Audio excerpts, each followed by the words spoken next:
Hey there, sleepless rabble. Let me take over for a while.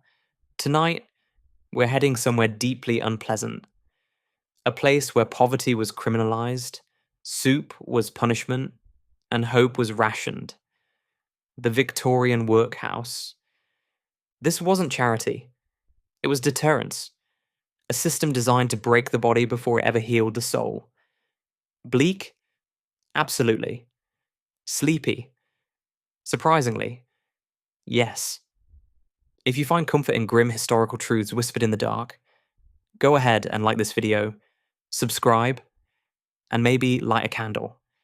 And if you'd like to keep stories like this coming, support NatMax on Ko-fi, links in the description. Tell me in the comments, what part of the workhouse would have broken your spirit first? The silence, the separation, or the gruel? This is NatMax Sleep Stories, and you're listening to Welcome to Hell Victorian Workhouse Edition. Let's begin. You didn't plan to end up here, but honestly, no one ever does. The Victorian Workhouse isn't something you apply for. It's something you collapse into, like a poorly thatched roof in the rain. So what happened? Maybe your husband died. Maybe your child got sick. Maybe the factory cut your hours and the landlord doubled the rent. Maybe you were just born unlucky, and suddenly you're left with nothing. No family, no income, no place to go that doesn't come with a price you can't pay. There is no welfare, no unemployment benefit, no NHS, no sympathy, only shame. In Victorian England, poverty isn't seen as a misfortune. It's a moral failure. If you can't feed yourself, clearly you failed at life. And the system is here to remind you of that, gently, through starvation and institutional cruelty. So, who ends up in the workhouse? The elderly, too weak to work, too poor to rest. The disabled, whose bodies betrayed them before society did. Orphans, discarded like scraps, sent to be moulded or forgotten. Single mothers, scandalous by default. The unemployed, the injured, the ill, the lost. Children with no one left. Widows, survivors, the sick, the unpaid, the unluckiest of the poor. They come dragging what's left of their life behind them in a sack. Or they're carried. Or they walk in silence. Often barefoot, often coughing. Always unwelcome. The door of the workhouse opens, not to comfort you, not to help you, but to remove you from the public eye. This is not a place of healing. It's a warning to everyone else. A living exhibit that says, this is what happens if you fail. You're not just poor here. You're officially useless. A drain. A moral burden. A problem to be processed. Your presence here is not rehabilitation. It's your sentence. You're no longer part of society. You're a cautionary tale behind high walls and cold ledgers. A line in a register. An example to the still struggling not to fall as far as you have. Welcome to the workhouse. You made it. Which is Victorian for, you've lost. You step through the gate not with defiance, not even with fear, but with the kind of exhausted resignation that comes only when there is no other choice. Behind you, the world is narrowed to silence and closed doors. In front of you, the air smells of boiled cloth, cold iron, and something less tangible. A quiet, deliberate forgetting. The building doesn't greet you. It accepts you, like a drain. Inside, there's no warmth, no official welcome, just a corridor, dim, pale, scrubbed blank of character. It hums with the sound of distant footfalls, soft coughing, metal on stone.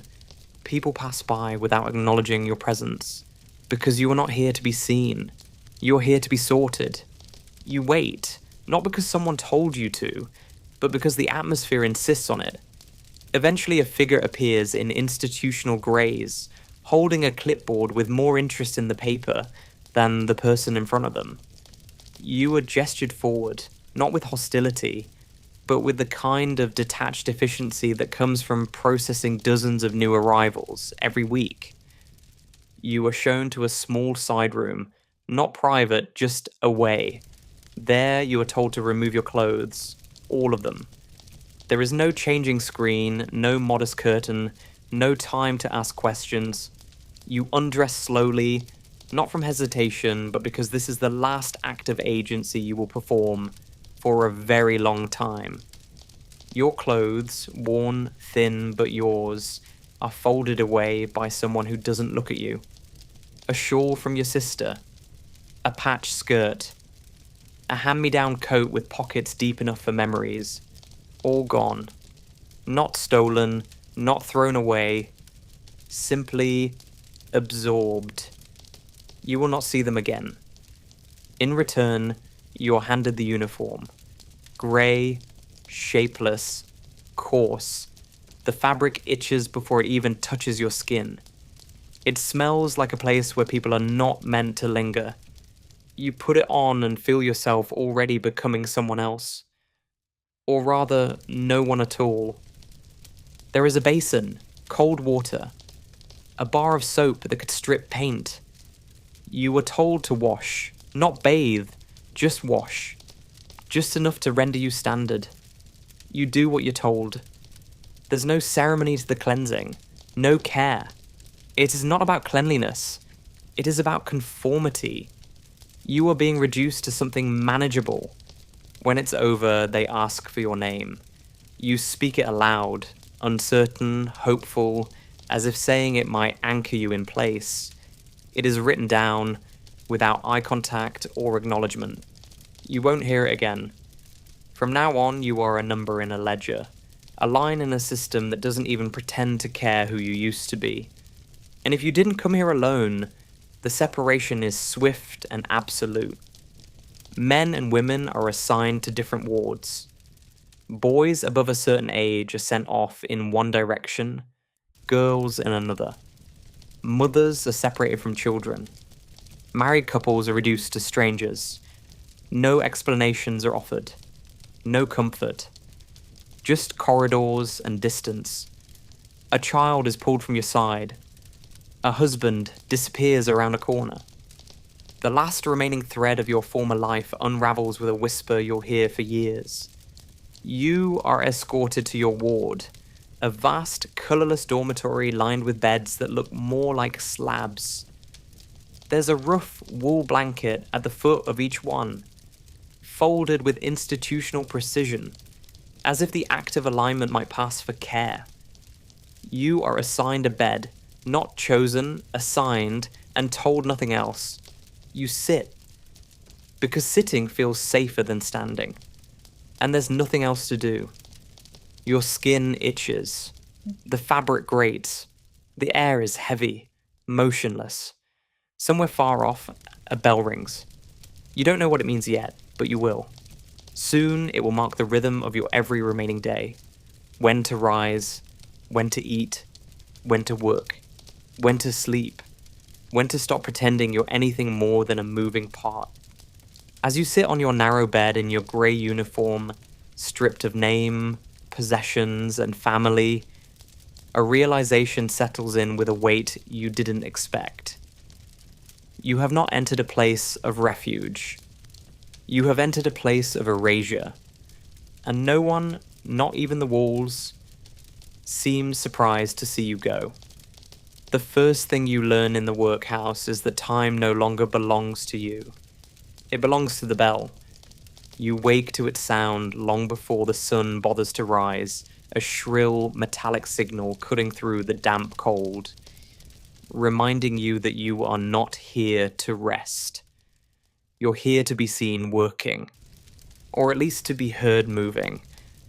The dormitory is still grey in the half-light when you sit up. You're not alone. Not that you ever are. Rows upon rows of bodies shift under thin woolen blankets, rising stiffly, silently. No one speaks.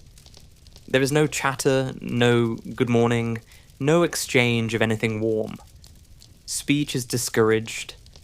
Laughter is punishable. You learn quickly to keep to yourself, even in your own head. Your joints ache from the wooden board you slept on. Your shoulders still sore from yesterday's labor. But there's no room for slowness. You dress in the same uniform you wore yesterday. Because it's the only one you have. You fold your bedding precisely according to regulation and line up. Everything is done in lines here.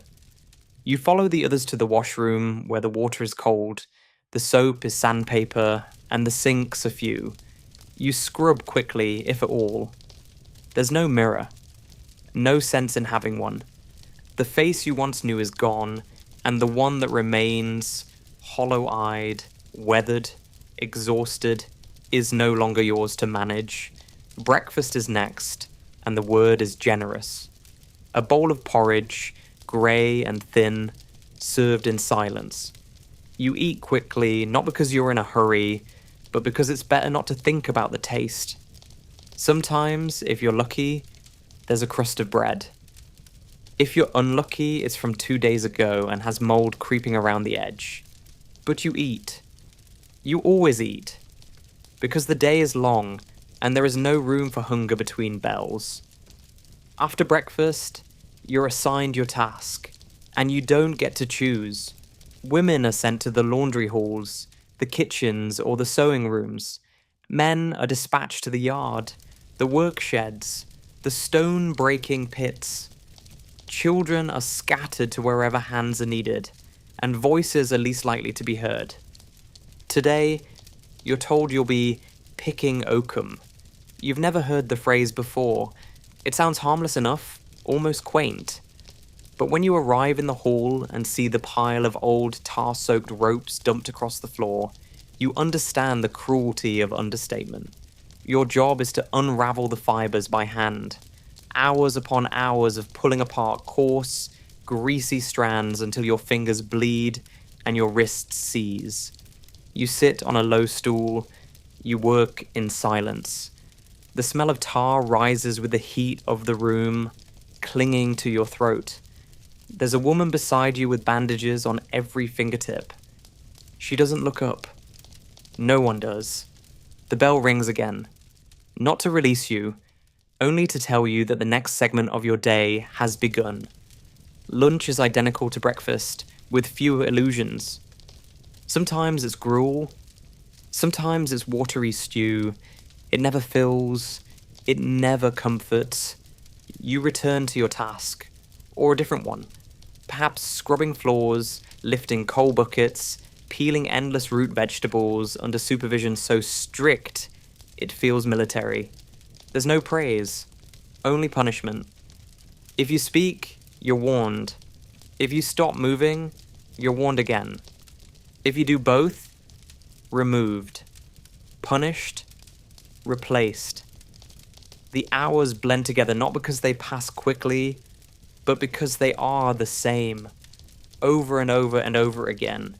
And always, the bell. Its sound is not just time, it is discipline. It is control. It is the voice of the system that now owns you. By evening, your body is stiff and your hands are raw.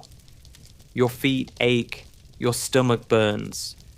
But you know better than to complain. You've seen what happens to the ones who do.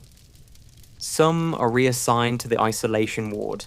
Others simply vanish from the workroom and return quieter, duller, diminished. Supper is served just before dusk. A sliver of cheese, if you're lucky. A crust of bread, if you're not.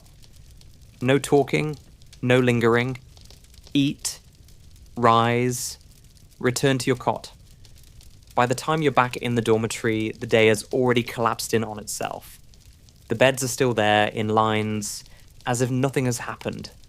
As if no hours have passed. As if this is the beginning again, not the end.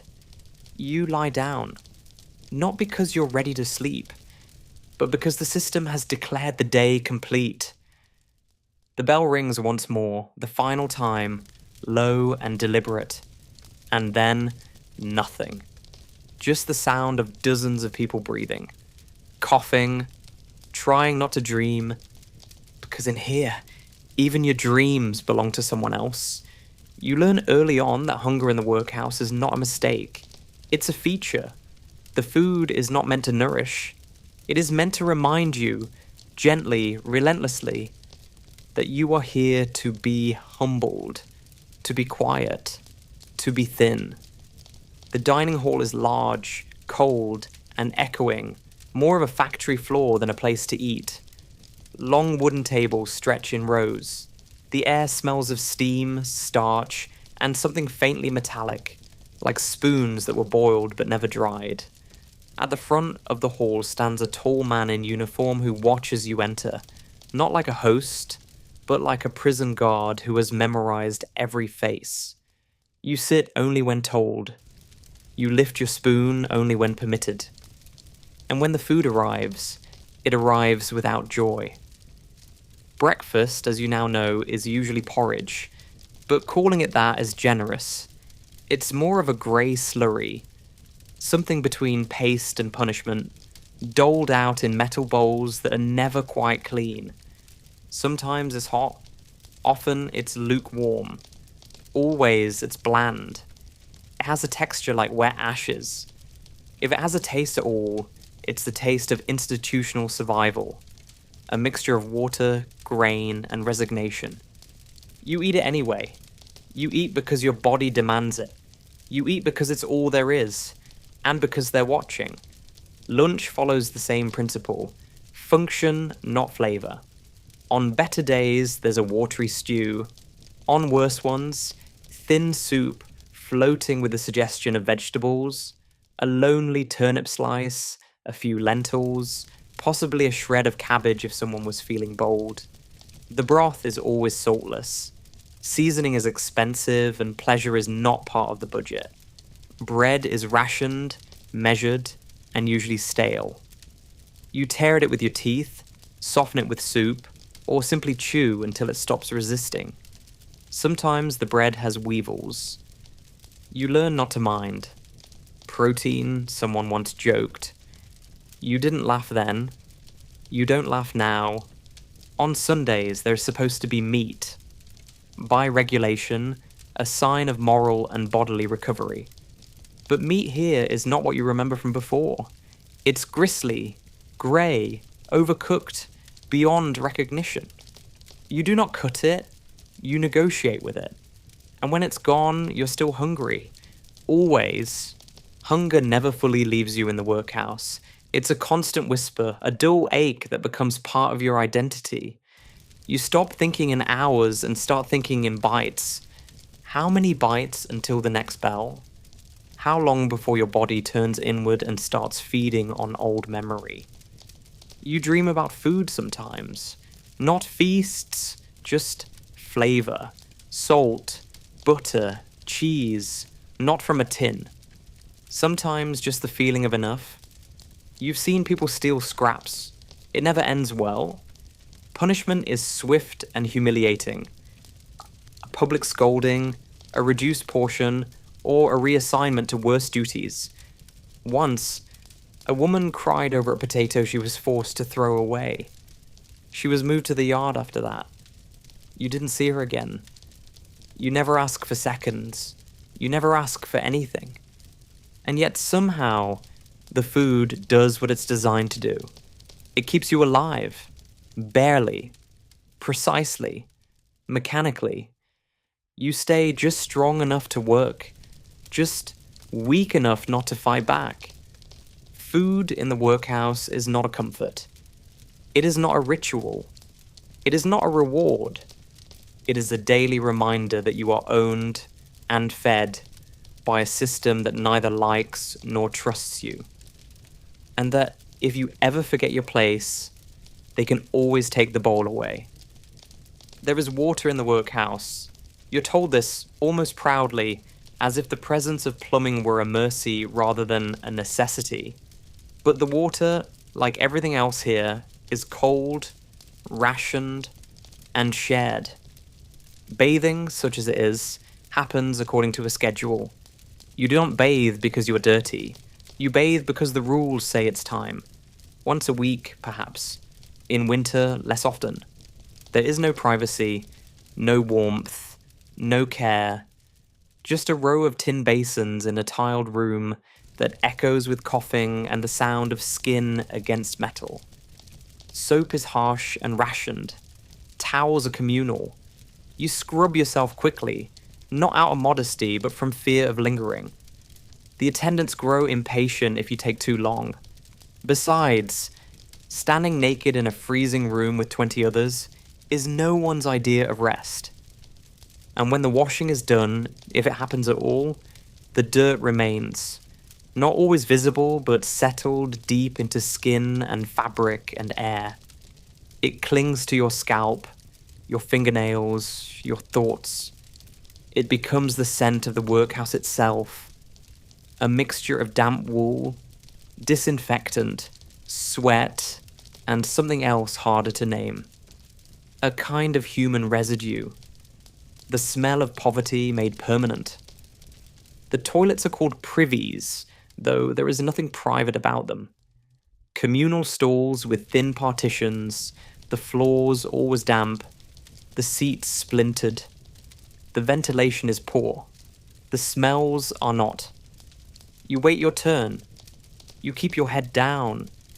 You learn to hold your breath. And sometimes, your opinions. Illness is constant. A cough here, a rash there. Fevers ripple through the dormitories like unwelcome guests that never quite leave. You learn to tell the difference between harmless and dangerous by the sound of someone's breathing. Wet, shallow, sharp. Each has its own meaning. Each its own risk. There are no doctors as you know them. Just an overworked medical officer who does rounds with a detachment of a man inspecting livestock. You might be given a draft of something bitter or a bandage reused too many times, but mostly you're expected to carry on, to work through it, to sweat it out, or rot quietly. Parasites are not an emergency. They are expected. Lice, fleas, bedbugs, they circulate freely, pass from cot to cot like gossip. You learn to ignore the itching, to pick at your scalp without thinking, to pull your sleeves over your wrists, not for warmth, but to hide the marks. And the bedding? Thin, shared, rarely washed. The straw inside compresses into hard lumps after a few weeks, offering all the softness of a sack of onions. You wrap yourself in your scratchy blanket each night, aware that someone else did the same the night before, and the night before that. No one speaks of cleanliness as a goal. Clean is not an achievable state here. Only less dirty, less obvious, less smelly. That's the standard. And even that is aspirational. There is no vanity in the workhouse, no mirrors in the dormitories, no perfume, no powder. You forget the shape of your own face. You stop noticing the grime beneath your nails. You begin to measure your well-being not by how clean you are, but by whether anyone complains about you. And slowly, over time, you begin to smell like the workhouse itself, not because you've given up, but because the building does not allow you to smell like anything else. The dirt becomes you, or rather, you become part of it. There is a moment each evening, just before the final bell rings, where the dormitory holds its breath. Not in silence. The workhouse is never truly quiet, but in a kind of shared suspension. A pause between endurance and surrender. You file into the sleeping ward with the others, each of you bearing the weight of the same day, wearing the same grey uniform, carrying the same dull ache in your bones. No one rushes. No one lingers. Everyone moves as if drawn by the same invisible current. The beds are laid out in rows, identical, equally uncomfortable, narrow wooden frames, often sagging, thin straw mattresses, flat from years of use. A single wool blanket, coarse, brown, heavy in all the wrong ways. It scratches where you itch and offers little warmth where you need it most. There are no pillows, not unless you count a folded coat or your own arm, and even then, there's little softness to be found. You find your assigned cot. They're always assigned, and sit on the edge, careful not to disturb the blanket's fold. You've been corrected for less. You remove your shoes, if you still have them, and lie down facing the ceiling, which is just high enough to remind you that escape would be upward and impossible. All around you, the sounds of settling. The creak of wooden frames, the rasp of coughs, the quiet rustle of limbs adjusting to discomfort. Privacy, of course, is a fantasy. There are no curtains, no partitions. You sleep inches from others. Some snore, some mutter in their sleep. One man hums the same two-note melody every night before drifting off, like a ritual to hold off madness. It doesn't work, but it's something. The air is stale, thick, a mixture of sweat, mildew, unwashed feet, and old breath. There are windows, yes, but they're rarely opened. Cold drafts bring complaints, and the staff prefer compliance over circulation. Light comes from a single dim lamp near the entrance, a flickering glow that casts long shadows over the beds and keeps complete darkness at bay. Darkness would be a kindness, but the workhouse doesn't deal in those. You lie on your back, the blanket pulled up to your chin, and try not to shiver. You curl your hands into fists to keep them warm. You turn your face away from your neighbor's cough. You try not to think, because thinking leads to remembering, and remembering leads to wanting, and there's nothing here for either of those. Eventually your body gives in, not out of peace, not even from tiredness, but from simple exhaustion. Sleep, when it comes, is never deep, never kind. The straw mattress creaks beneath you. Your muscles remain half tense. Your dreams, if you have them, are brief flashes of elsewhere. A warm loaf of bread, a fire in a grate, a bed you once had to yourself. Sometimes you wake in the night, uncertain why. A foot shifting nearby. A cough that's turned wet. The sudden awareness that you've drooled on your sleeve. You do not turn over. You do not rearrange your blanket. You do not make noise. Because sound, in the night, draws attention. And attention never brings anything good. In the far corner of the ward, someone cries. A soft, broken sound. Not the first, not the last.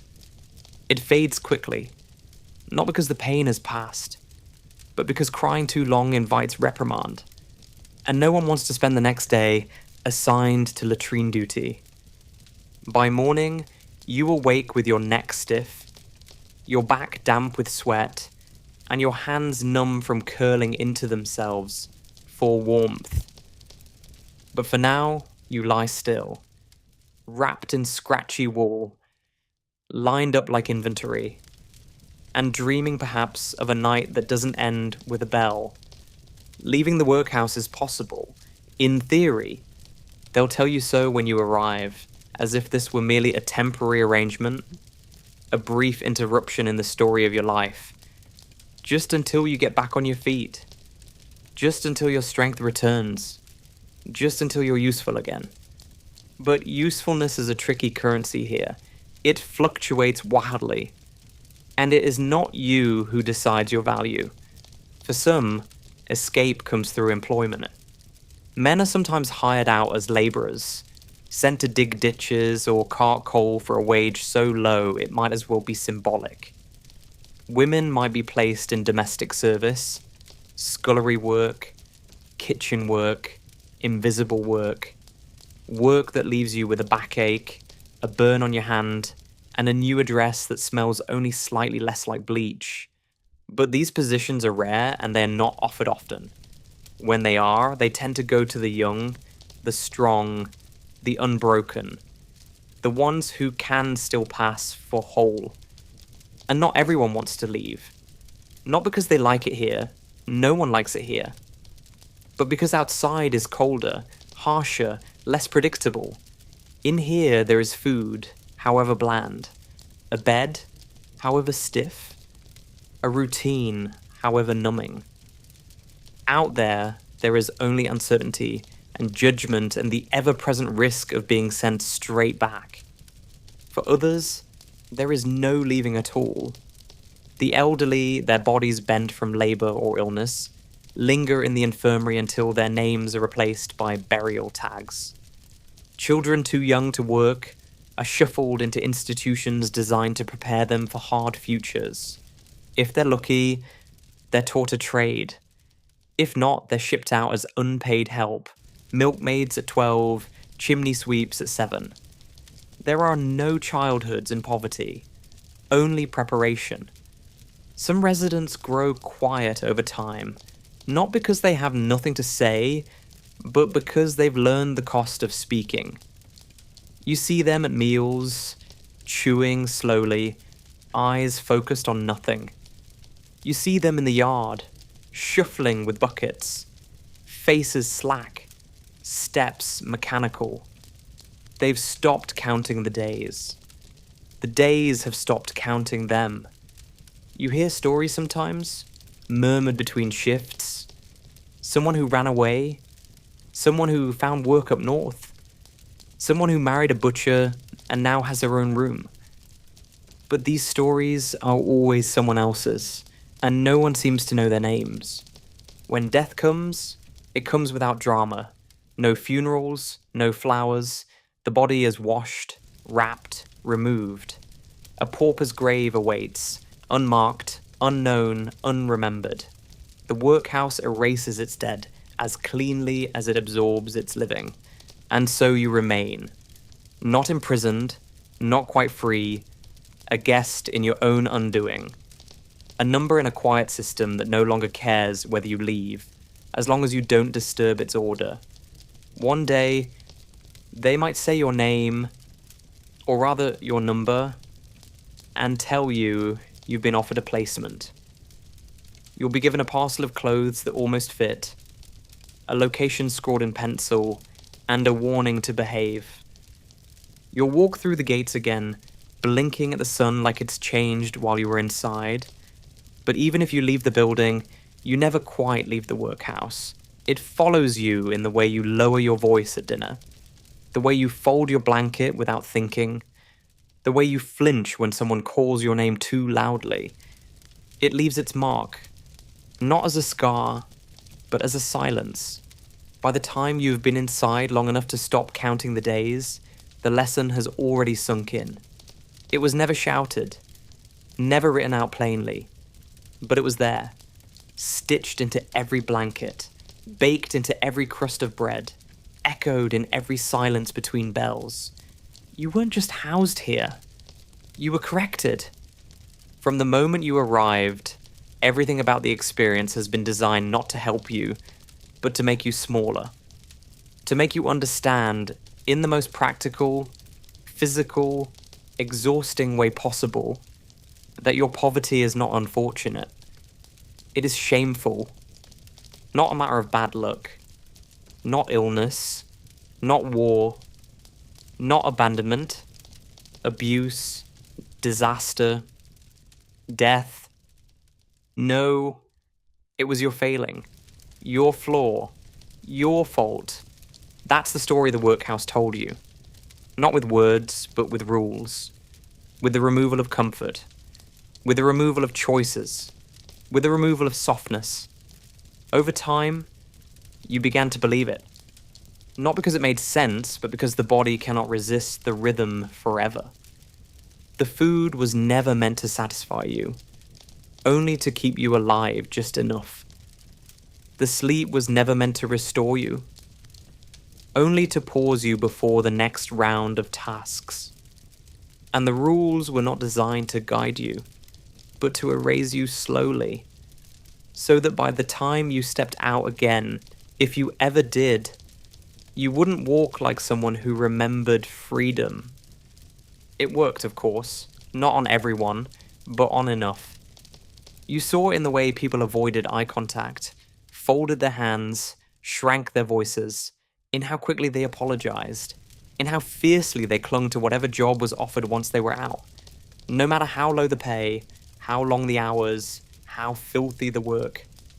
Because anything at all, was better than being seen as someone who might return. That was the real goal. Not rehabilitation, not reintegration, not even punishment. Just humiliation. Carefully administered until it became self-sustaining. And the worst part is, you still carry it. Even now, even years later.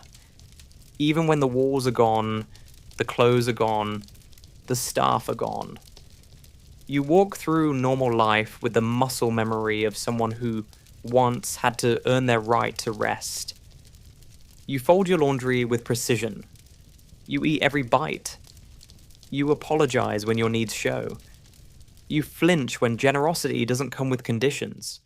And deep down, in the part of you that still wakes at 5 a.m., without reason, you wonder if you deserved it. If you were ever truly allowed to ask for more. That is the legacy. That's what the workhouse was built to leave behind. Not just bodies, but beliefs. It didn't have to last forever. It only had to last long enough to shape how you saw yourself. And now, even without the stone walls and the bells and the ledgers and the ash-grey uniforms, you live with the echo. Poverty, they taught you, is not a condition. It is a stain. And shame, if applied correctly, will outlast hunger. Will outlast hardship. Will outlast you. And so ends your shift in the machinery of moral reform. The workhouse, where survival meant submission, and being alive didn't mean being free. If you're still awake, congratulations. You've outlasted an institution designed to crush you before dawn. If this helped you sleep, or just made you rethink the phrase, the good old days, please like and subscribe for more quietly damning history. And if you'd like to support this slow descent into educational despair, visit NapMax on Coef. Every cup helps keep the shadows talking. Thanks for listening, Sleepless Rabble. Sleep well, and may your dreams be free of ledgers, lice, and labor. Good night.